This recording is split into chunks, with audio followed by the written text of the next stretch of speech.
was great. Things can only go up from here.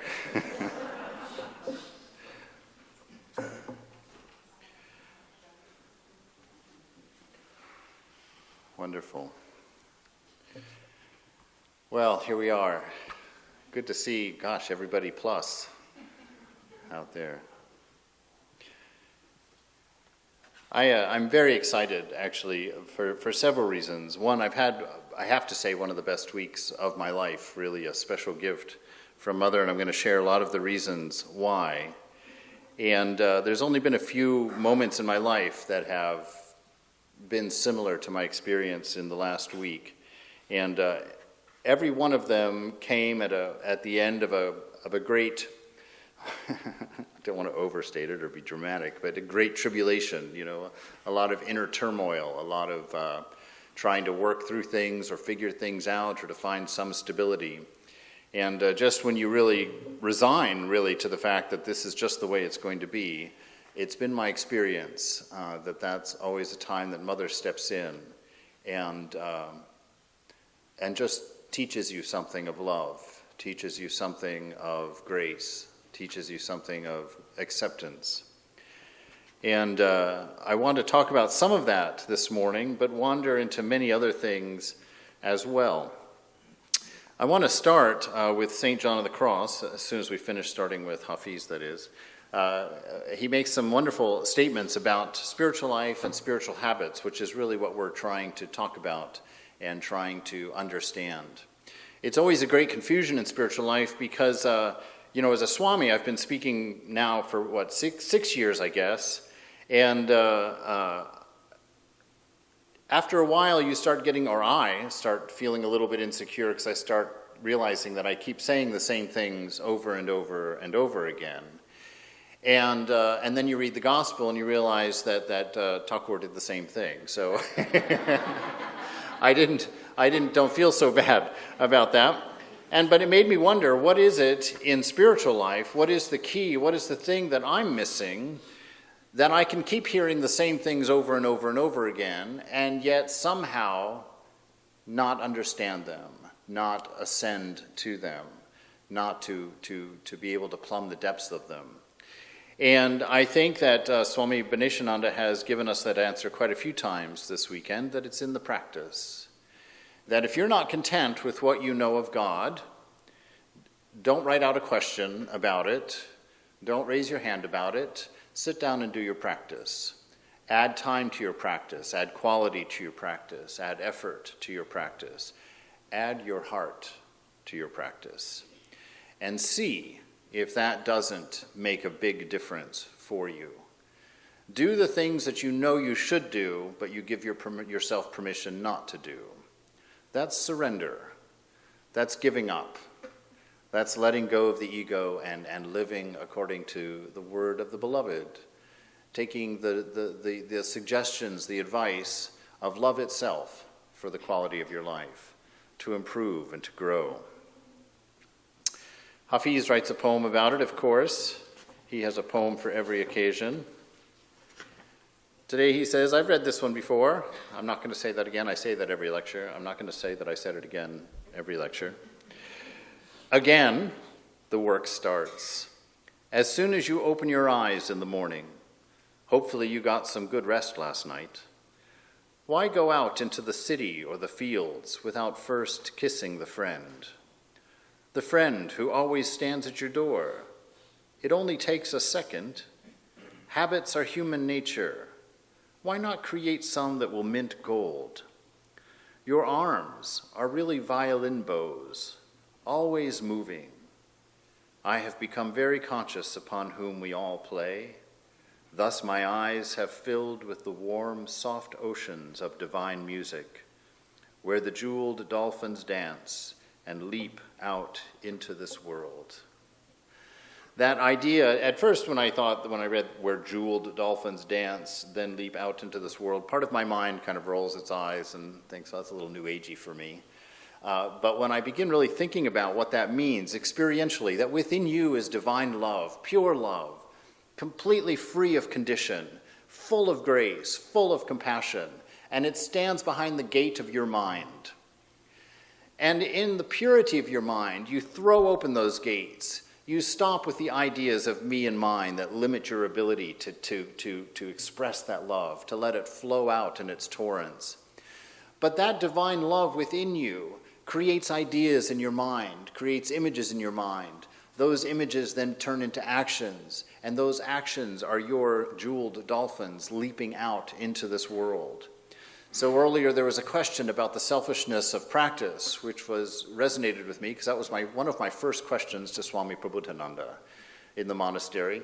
My only tasks were all in the monastery. I was the only guy in the monastery, and I was spending a lot of time doing my practice and washing dishes and doing things like that. And I asked him, I said, God, this seems really selfish to me. I joined the order to do great things.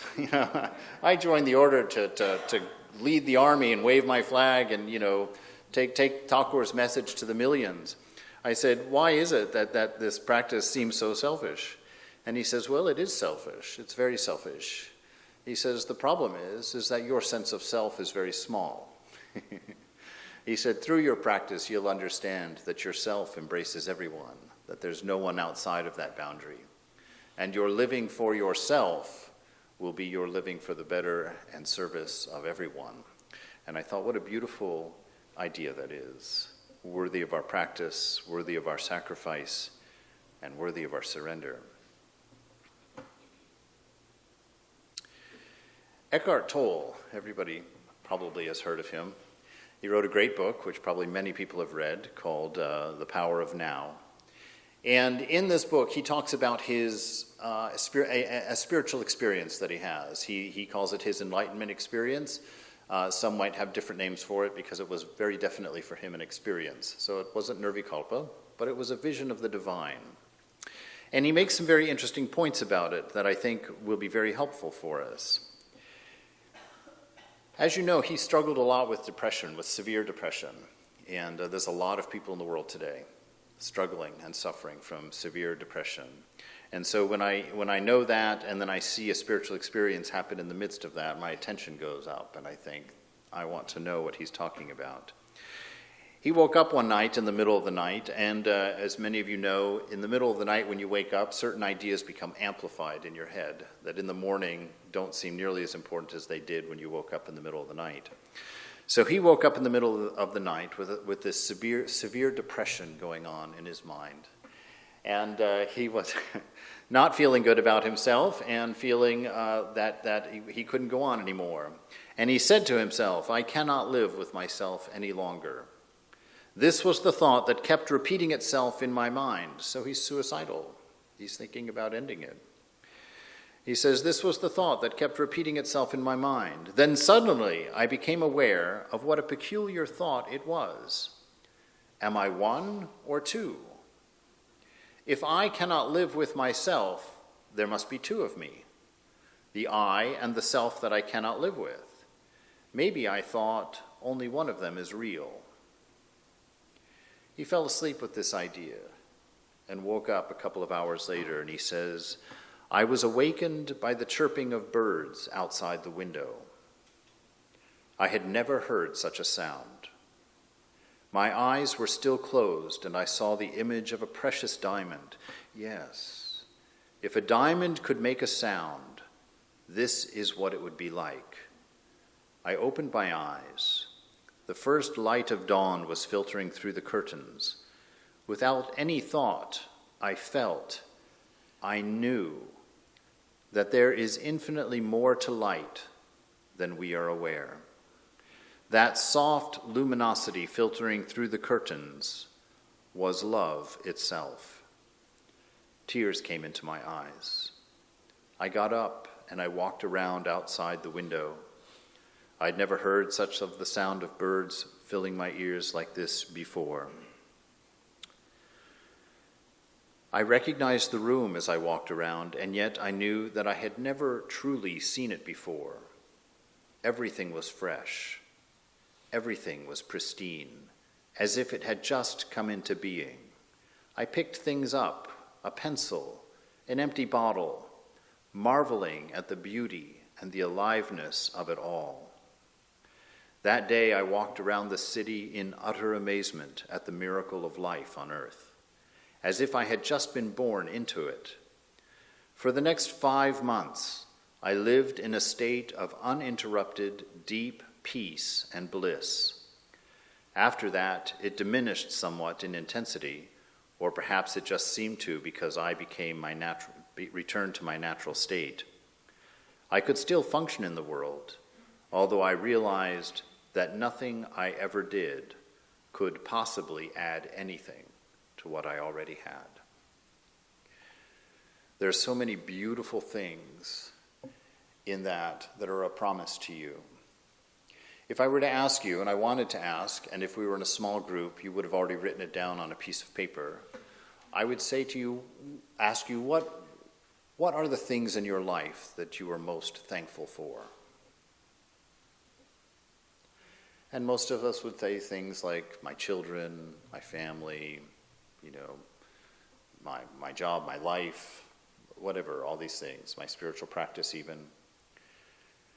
But God has given us something infinitely more beautiful, infinitely more powerful, desperately more beautiful than any of those things. This grace, this promise, that every one of us will at least have this experience. All of us are going home. Thakur says some of you will come in the morning, some of you will have to wait till lunch, some of you will have to wait till after dinner, and then my group will come up after sweeping the kitchen. But this is a promise that the Beloved has made to you. You're coming home. It hasn't happened yet, perhaps, but that's not to say it won't happen before this evening, or tomorrow morning, or tomorrow afternoon. To come to this understanding that you are divine, infinite, pure, blissful, light itself. That you will see one day that lights don't come from bulbs, that it's not light coming in the windows, it's love itself. You have been promised that you will live in a world where you know and understand that the light around you is not a material substance thing of Maya, but is the radiant and divine love of God all around you, permeating you and everything around you, feeding the plants, the animals, nurturing, giving comfort, taking care, and literally providing life with everything it needs to exist. Love itself. We wake up to a mundane world every day where we think we know everything. We've assumed everything. And I remind us of it because even though we mention it all the time, we still don't seem to be able to wake up to it. We look around, our faces are so ordinary. Our interactions are so ordinary. If we understood what we were seeing, that beloved in each other's eyes, if we understood the potential of what we're working at, if we could even catch a moment's glimpse of what it is that has been given to us, what a delight, what a difference a world would be. That you would then walk around for months knowing that nothing you could ever do could possibly add anything to what you already have. A lot of the joy that I've been experiencing very, very happily about, and I learned Banishananda said it was illegal to talk about these things. I'm going to mention it just for encouragement, not for accomplishment, because I really had nothing to do with it. All of this that we talk about in spiritual life is a gift. It comes free of charge. It's not even associated with your effort, although we talk about it like that all the time, as if our practice were going to do the nth hour of meditation and boom, then we get our realization. We're going to reach the nth level of purity and then boom, we're going to see God. That's not how it is. You will see God by grace. You will see the divine, the reality, because of love, because it's the nature of love to give everything to you, free of charge, for no other reason than its own sake. When I sit in meditation, it's changed Because I used to have this idea, I need to sit here and I need to do this japa, and I used to get frustrated when my mind would wander. I would get disappointed when I had bad meditations. I would start to avoid meditation because I was so bad at it. Because some of the worst thoughts I've ever had in my life seemed to pop up when I was sitting before the beloved. And these things you struggle and you wrestle with. And then I thought, maybe there's a different way. We're reading right now on Wednesday mornings this wonderful book called The Practice of the Presence of God. And the practice of the presence of God is to know that the divine love is all around you at all times.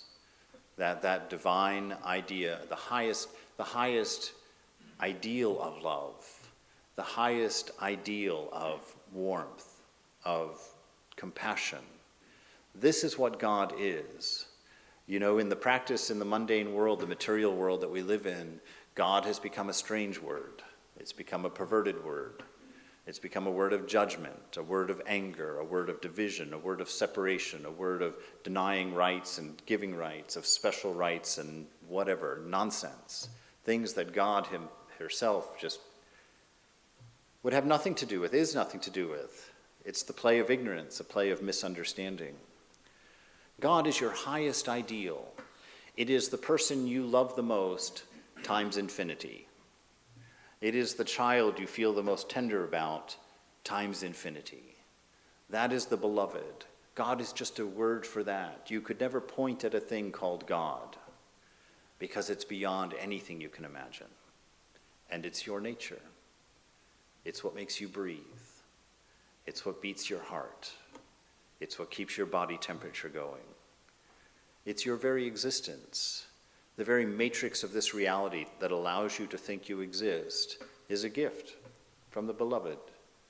He has given you his I am. He has given you that as a gift. Everything that you experience because of that I am, because you can say I am. Everything that you've done, everything that you've seen, everyone that you love, everything that you care about is associated with the gift of the beloved. He's given you himself, his very nature, I am, I exist. And that thing that we sing about, the poems that we write, the dreams that we have, the relationships that we invest in, are for love. God is love. Everything special to you is of the nature of God herself. That gift to you, to experience that divinity, to know that divinity. We often wonder, do we believe in God? Is there such a thing as God? You're asking the wrong question. Do you believe in love? Does love exist? Can you see love? Yes, you can. It's everywhere around you. It's experienceable even now.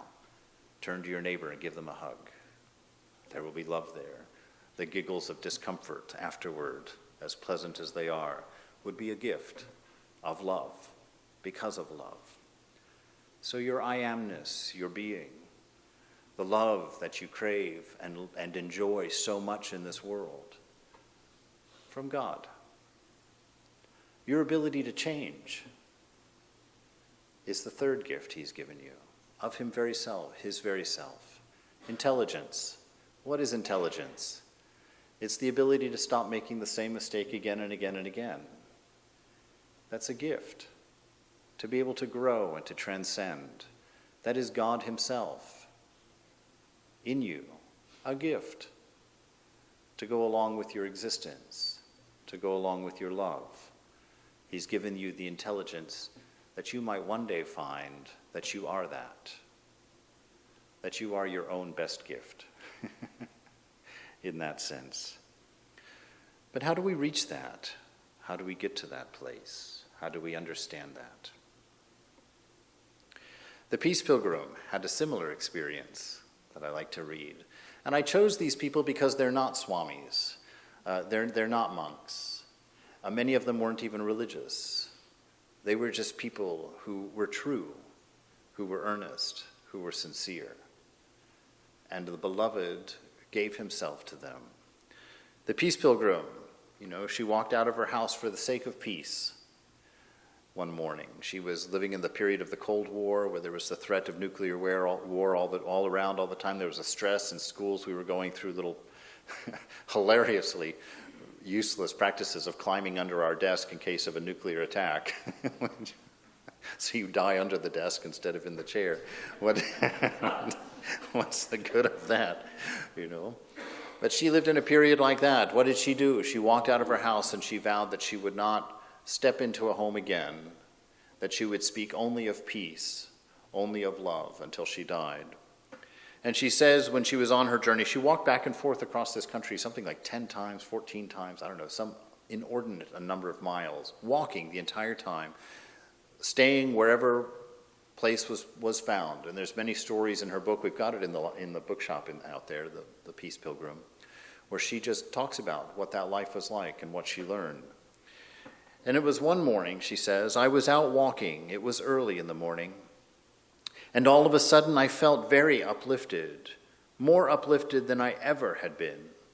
I remember I knew timelessness and spacelessness and lightness.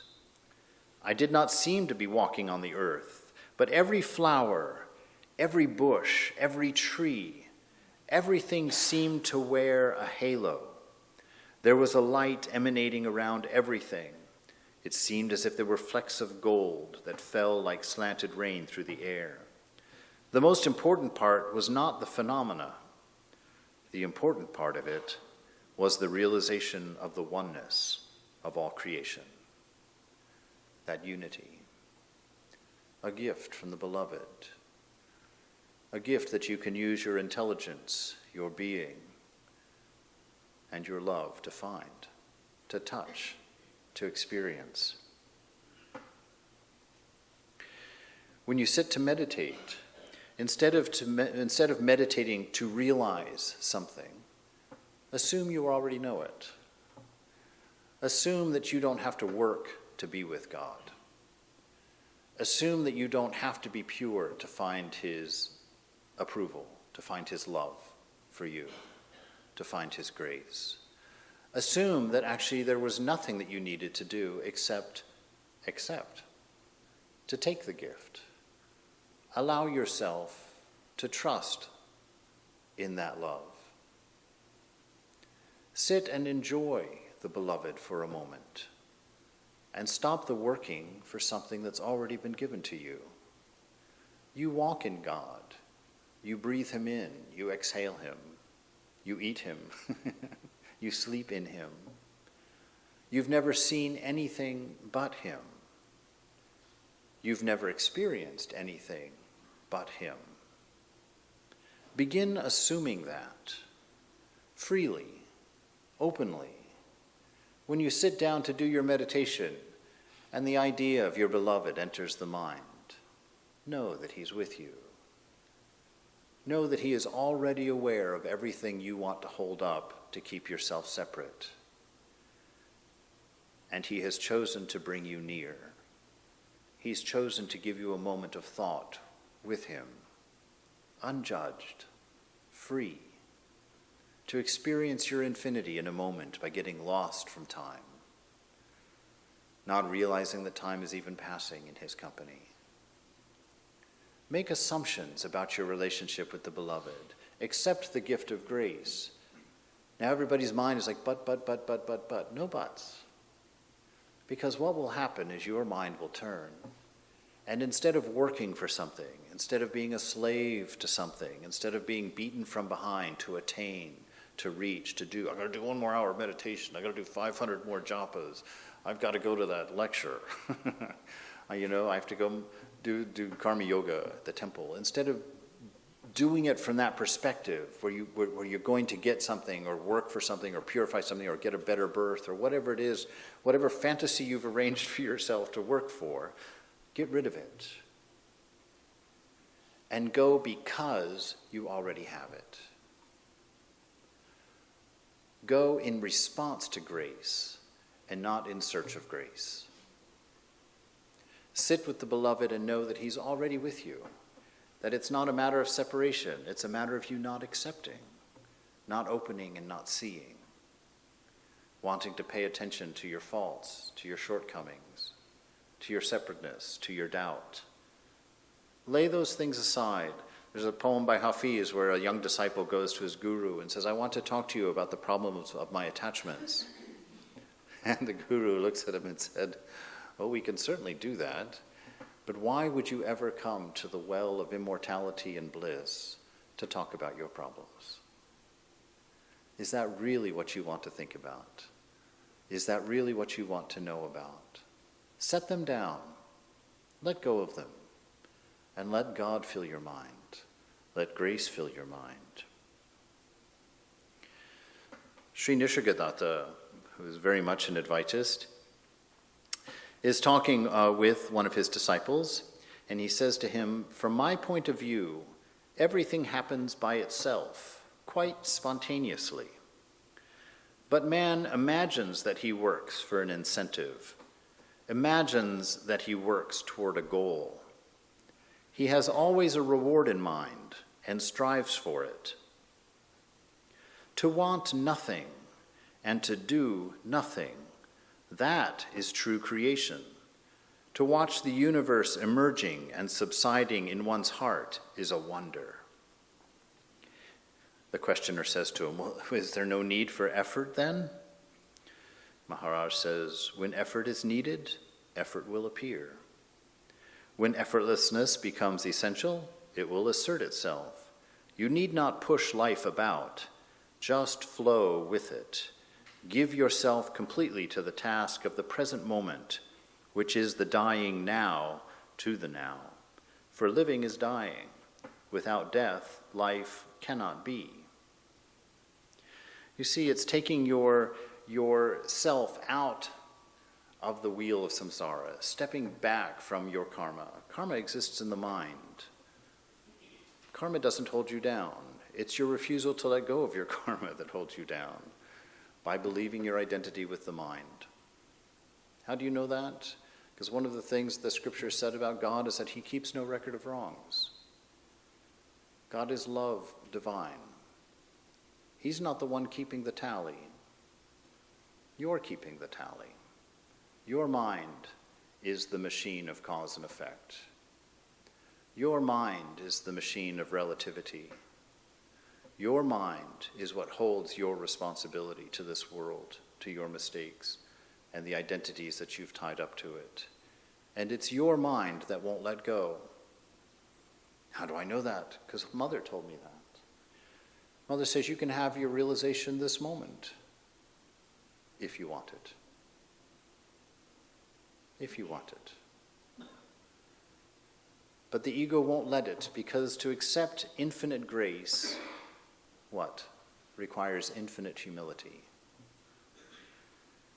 To accept infinite grace means to acknowledge that you are nothing. You have nothing to contribute. You have nothing to give. You have nothing to offer. You're like the teenager whose only money is coming from his father, from his weekly allowance, and then goes out and buys his father something, gives it to him. Thinks, what a great gift I've given to my father. I'm talking from experience on that one, actually. I've shared that story before. I was shopping for my Father's Day gift. My mother gave each of us kids, my two brothers and myself, $20. Go buy your dad a Father's Day gift. So we're running around the PX on base, trying to find a gift for our fathers. And I was 13, so I was smart enough to understand what was going on, and it started to bother me a little bit. I was like, why doesn't Dad just come down with this $20 and get what he wants? Why am I doing this? What is this about? It's the play, right? I bought my father a little Snoopy statue that said, "Think snow." Why? I don't know. I liked it. I gave it to him. He loved it. He still has it. Cares about it a great deal. But the reality of it was that I had nothing to give my father except for love. By accepting his gift to me and returning it, transformed by my love for him. That is your condition in your practice. That is your condition as you speak your words of japa, as you sit in your shrine, as you make your offerings, as you do your karma yoga. You have nothing. to give. But to do it with the understanding that God has given you all of that and is allowing you to transform its shape, its size, its taste, its smell, and to return it to him, transformed by your reflected love, is a beautiful, renewing, spontaneous, and special thing. And it will result in seeing what these people have seen. This world becomes new. It becomes different. It's no longer demanding. It's no longer ensnaring. You can enjoy it freely as long as the thought of the beloved and your returning gift to him is your understanding of what you're doing and what you're involved in. So how do we go there? How do we get there? It's a wonderful verse in Galatians. I'm going to go from the Bible here for a few moments. In Galatians, Paul is writing to these folks at this new church, and he says, I have been crucified with Christ, and it is no longer I who live, but Christ lives in me. And the life which I now live in the flesh, I live by faith in the Son of God who loved me and gave himself up for me. Now, most of us don't have Christian samskaras, so we're not shivering in our boots at this moment. Those that do, throw them out. Hear this newly, in a new way. Give up your ego, your sense of self. What is that sense of self? It's the thing that's holding you down. It's the thing that's making you repeat behaviors that have not allowed you to realize any of these stories, any of these descriptions. Why hold on to ego? It's the thing that keeps you from understanding that the light coming from that fixture is divine love, and that it's shining all around us, and that it's what's allowing us to see each other and to experience each other. And in our case, it's allowing us to see yet another image, another reflection of the divine. Someone whose life was so pure that we can actually believe it. Someone whose life was so loving that we can actually trust it. Someone who cared so deeply that we could actually hear it. And in response, what? We transform it into music, into sangha, into temple, into image, and create an oasis. Create a place where our existence and our love and our intelligence can come together to return a gift transformed to our beloved. That your life is that essence. Abandon your ideas. When you get up in the morning, don't inquire of the mind, what shall I do today? Turn to your beloved who is there with you, who actually heard the thoughts before you thought them, and say, what shall we do today? To express what we are, to express love, to express intelligence, to celebrate existence. When you go on a walk, don't stand out in the front door and say, where shall I walk today? Turn to your beloved and say, where are we going? She knows already. She's mapped it out for you. Who will we serve? Ask. One of the beautiful things in the Piece Pilgrim, she says, we tend to skim right over the present time. Since this is the only moment that one can live, if you don't live it, you never really get around to living at all. If you do live this present moment, you tend not to worry. For me, every moment is a new opportunity to be of service. Every moment. Of course, the secret is that there's only one moment, one eternal moment with no beginning and no end. It's us who has the beginning and end as we walk through it with an ego. Thank goodness, that we're not immortal in this form. Goodness, look what 54 years has done to this thing. What's another 1,000 going to do to it? Forget it. I want to drop this thing off immediately. Return to the beloved. So drop that ego, drop that sense of I that's attached to this body, that's attached to this mind, because honestly, it has never done anything but cause you suffering. Will you realize that? Will you realize that? All those pleasures that you collect, do you not realize they're the cause of your suffering when they disappear? Because they're not there anymore. That piece of cake that you spend so much time thinking about eating, how long can you enjoy it? Stick out your tongue. How long is your tongue? That's how long that enjoyment will last for you. That's it. There's a wonderful country western song. The problem with my drinking is that I'm always looking at the bottom of an empty glass. It always comes to an end, short-lived. But it's the ego that drives you to that pleasure.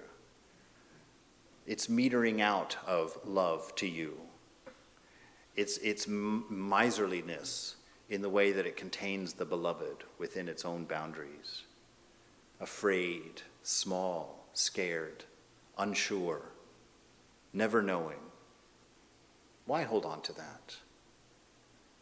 Let go of your idea of self and put your mind on others. In Ephesians, Paul, writing another letter, says, "In reference to your former manner of life, you lay aside your old self, which is being corrupted in accordance with its lust of deceit, that you may be renewed in the spirit of your mind, and put on a new self, which is in the likeness of God, has been created in righteousness and holiness and in truth."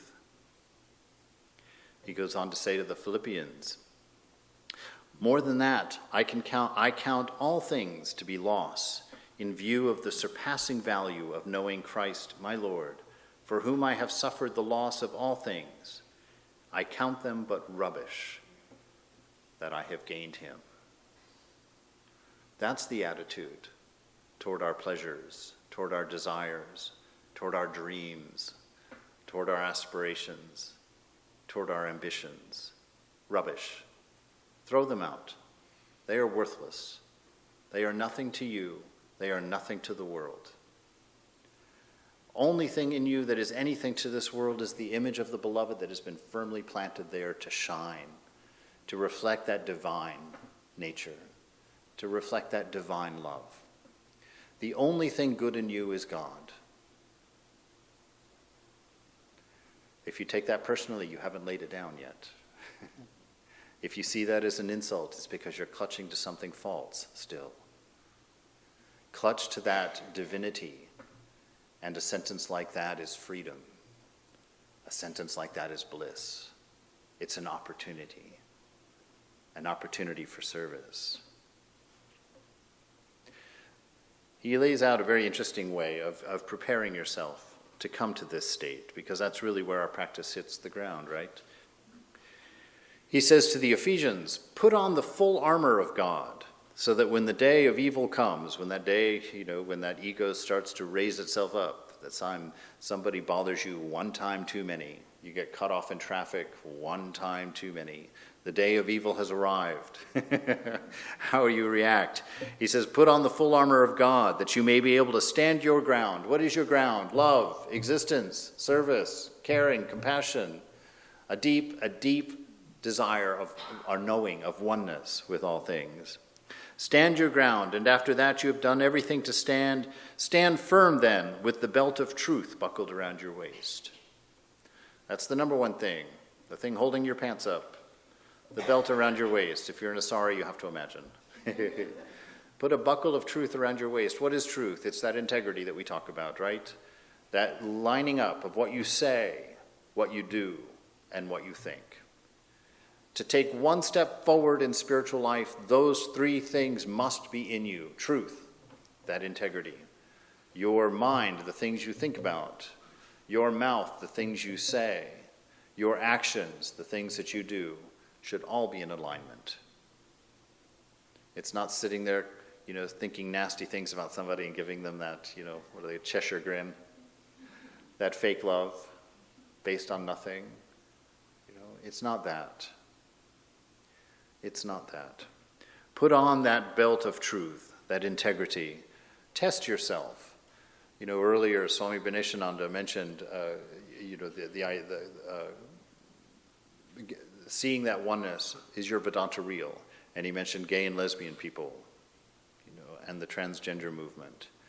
It's a test for you. It is a test for us. Is that person comfortable here? Would they be comfortable coming out to you, sharing their life, introducing you to their partner. Are you big enough to love them, to not be plussed by that? Your child comes out to you. I wonder, because if I were to say, oh, I know 1 or 2 or 3 people or 4 people or 5 people, I'm not going to give you a definite number, because I bet if I said I knew someone in this congregation that has come out to me, that immediately your mind would be like, who would that be? Oh, it's that person. Oh, it's that person. Oh, it's that person. But those thoughts come from a place of not being accepting of it, of not being open to it, of not feeling oneness with it. And it's not an accusatory statement that all of us are homophobes, or all of us are racist, or all of us are this, that, or the other. But how many people does it take in a room for the room to become unsafe? It takes 1 or 2 gossips. That's all. 1 or 2 gossips. Ask yourself, are you that 1 or 2 gossips that keeps this room from being a safe space for anybody, for somebody, no matter what their background is? It's very important, because our love, our intelligence, and our existence has created this place as an oasis for us. Are we not everyone? Cannot Mother invite anybody that she likes here without judgment? I'm speaking to myself in this also. Don't see all my fingers pointing at you. Do we see that oneness, that openness? Do we see and feel that compassion for everyone, that acceptance for everyone? Are you thinking, saying, and doing in alignment? The second, he says, take that breastplate of righteousness and put it firmly into place. Breastplate, what does it protect? Your heart. What is your righteousness for? It's for the health of your heart. You do the right thing. Why? Because doing the right thing prevents you from developing biases and preferences and aversions. When you do wrong things, that increases the sense of the multiplicity. You start choosing, I like this better than that. I don't like that kind of person. I do like that kind of person. Oh, I don't hang out with that kind of person. I only hang out with this kind of people. Oh, what will people think if I'm caught talking to that person? Put on that breastplate of righteousness. Protect your heart. Do the right thing. What is the right thing? Love. Oneness. Anything tending toward that unity is your freedom. Anything expressing that love is your salvation. Everything pushing toward the divine nature is that oneness. Put that on. Protect your heart. Have your feet fitted with the readiness that comes from the gospel of peace. Have your feet ready like the Piece Pilgrim, who sees every moment as an opportunity of service. That's having your feet ready. You are ready for the command, right? A soldier isn't sitting there thinking, now I'm going to Safeway. The soldier's waiting for the command. He's listening for the command. Whatever the sign is, a bugle horn or something, I have no idea. Whatever that sign is, he's waiting and listening. That's our job, to open the ears of the heart. Listen. Mother is constantly trying to inspire you to right action.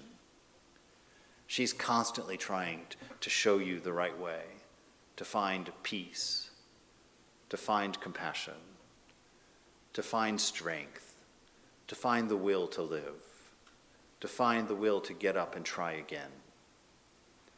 That's why God dressed himself as a mother, because his grace is infinite, and the only way any of us could ever believe that is through the face of a mother.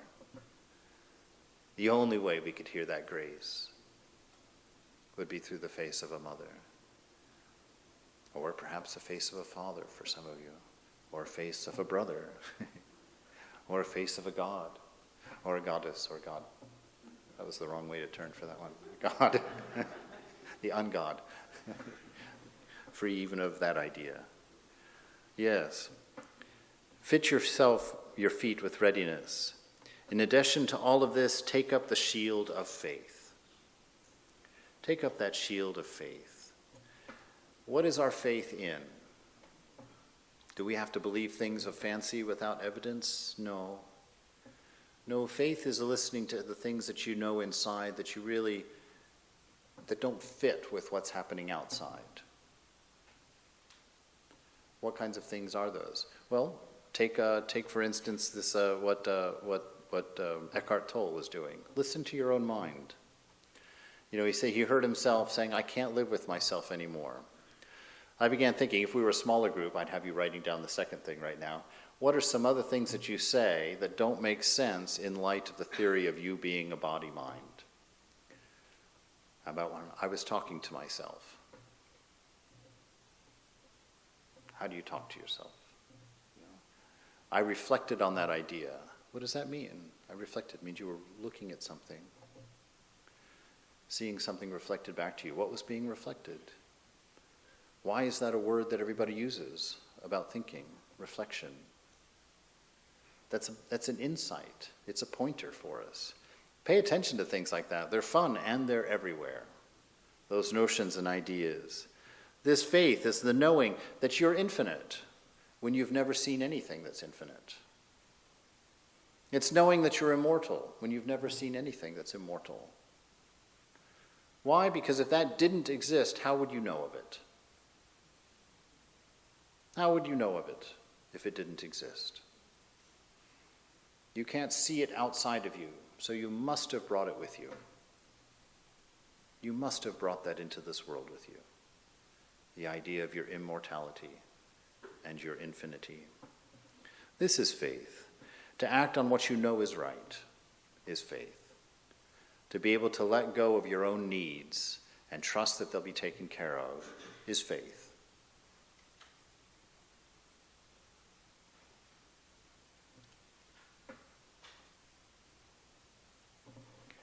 Take the helmet of salvation and the sword of the Spirit, which is the word of the beloved. Take this helmet of salvation. This is exactly what I was referring to earlier. You're protecting your mind, your brain, with what? The idea of salvation. Now, for Christians, what they're talking about there is the fact that you've been saved, that your price has been completely paid. But God has done that for all of us through multiple incarnations, through Thakur, through Buddha, through Jesus, through Rama. All of them standing together, every incarnation telling you, you're free. This is your real nature. This is available to you. You can have this. Take it. Run with it. Be free. It's the promise that's been given to you. Put that on your head. That's what's protecting your mind. That is the place you make decisions from. I'm free. I am love. You take those promises that God says, that Thakur said, or whoever your divine inspiration is. What are the promises? You will see God. Put that on your helmet. Keep that protecting your mind. All things work together for good to those that love God. It's another great promise. Put that in your mind. You can know God right now if you want to, Mother says. Put that in your helmet. Put this as the foundation, the thing that you protect your thoughts with, that you protect your attitudes with, that you protect your sense of self with. When you sit there, in the shrine and those accusatory things come to you, you've got that helmet of knowing, that helmet of salvation. I am free. I am infinite. I am one with the beloved. I am in the company of God. I am the expression and reflection of divine love. That's your helmet. That's what protects your mind from depression, from selfishness, from anger, from jealousy. Knowing what?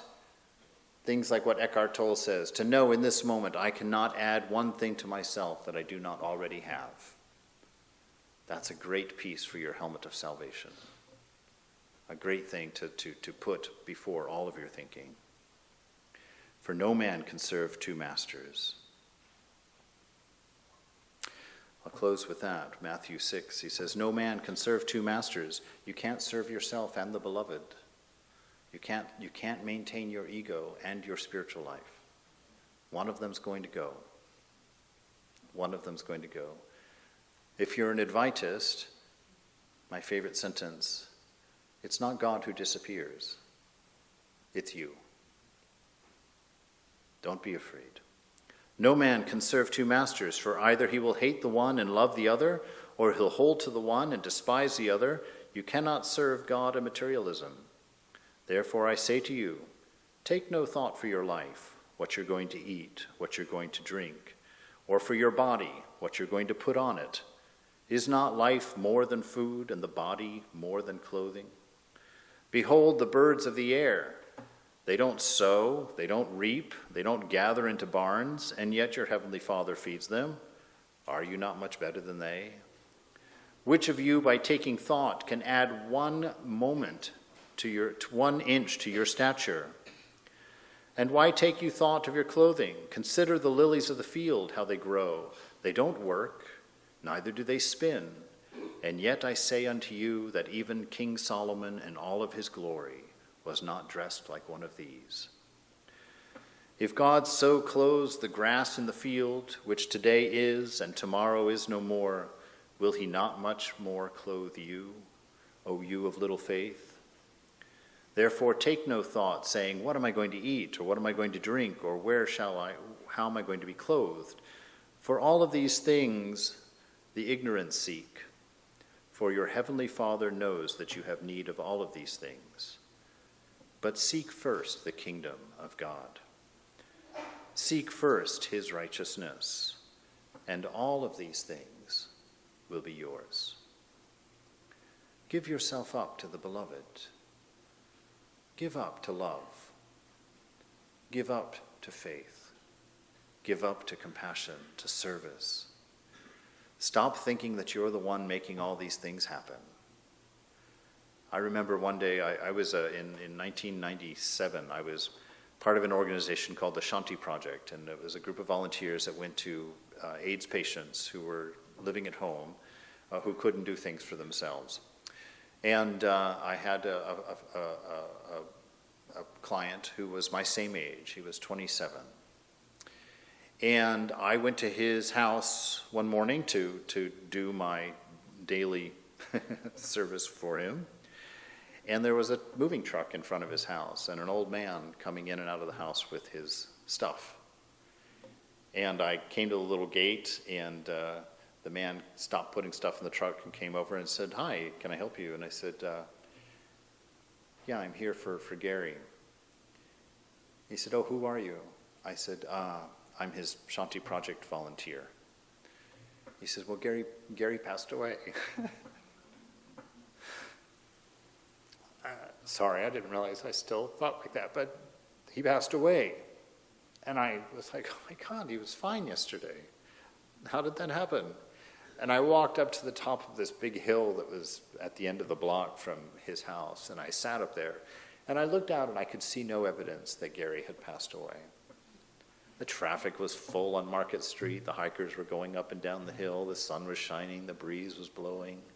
And I wrote a poem to Gary. I said, "Gary, the whole ocean has closed over you.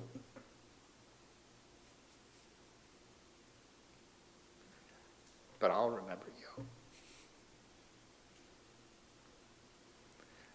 I'll think of you. Don't be afraid. This world is crazy from the perspective of an ego. This world is hard from the perspective of an ego. That's because your ego is a lie. And working for it is your suffering. Let go of these things. Trust in the love of God. Know that the good in you is love. The good in you is divine. And it is the thing that will leave the mark on the world. Not how big your company gets, not how well educated your children are, not that they're all handsome, pretty, beautiful, straight, rich, Indian, American, whatever. None of that is going to matter. They will die and the ocean will close around them. This world will not remember you unless you live for love. Unless you live for love, live for love, live for love, live for love. Those are the people that get remembered. Live for love, live for love, live for love, live for love. Those are the people that get honored in this world through the long term. Give yourself up. Let go of your ego and accept the gift of God's grace that you are one, that you are beautiful, that you are free, that you are infinite, ever pure, And in that, bliss will come in to fill every crevice of your heart. It will change your life. Just accept it. Assume that God loves you enough to cover everything. And don't forget. By remembering what I told you, this is Sri Nisargadatta again. By remembering what I told you, you will achieve everything. I am telling you again, you are the all-pervading, all-transcending reality. Behave accordingly. Think, feel, and act in harmony with the whole, and the actual experience of what I say will dawn upon you in no time. No effort is needed. Have faith and act on it. Please see that I want nothing from you. Let's take a few moments to think about those things.